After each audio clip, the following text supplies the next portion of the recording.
여러분, 예수님께서 왜 죽으셨다고 생각하십니까? 너무나 당연한 질문을 한다고 생각하시지는 않습니까? 그렇다면 다시 한번 질문하시겠습니다. 여러분은 누구를 위해서 사십니까? 우리는 나를 위해서 사는 것이 아니라 주님을 위해서 살아야 합니다. 그 이유는 예수님의 죽으심 안에 답이 있기 때문입니다.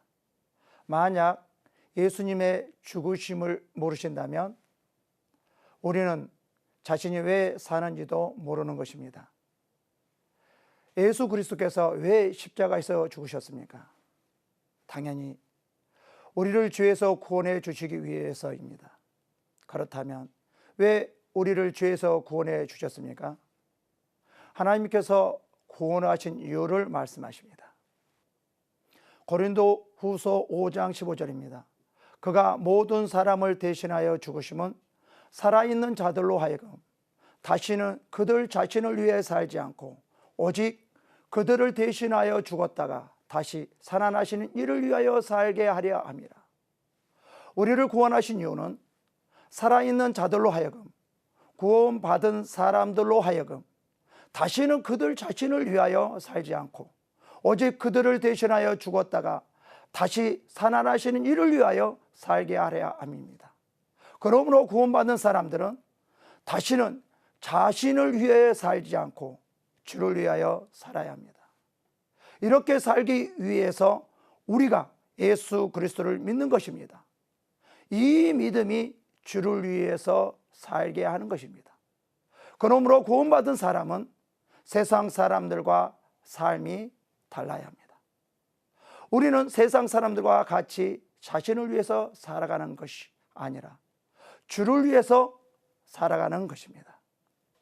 내가 원하는 대로 모든 것이 되어질 때, 최고의 권력이 있을 때, 가장 좋은 대학에 들어갔을 때, 이 세상의 모든 것을 누리면서 살아갈 때 가장 가치 있는 삶이라고 생각하십니까?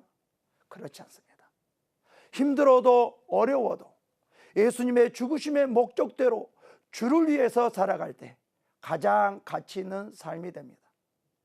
예수님의 죽으심의 목적이 내 목적이 되어졌을 때 가장 가치 있는 삶을 사는 것입니다. 예수님의 죽으심은 이 세상의 어느 것과도 비교할 수 없는 가장 가치 있는 것이기 때문입니다. 그래서 가장 가치 있는 삶을 살기 위해서는 우리의 삶의 목적이 주를 위해서 사는 것이 되어야 합니다. 그러나 많은 분들이 육신의 편안함과 풍요로움의 삶만 추구하면서 살아가려고 노력합니다. 우리는 이러한 삶을 초래합니다.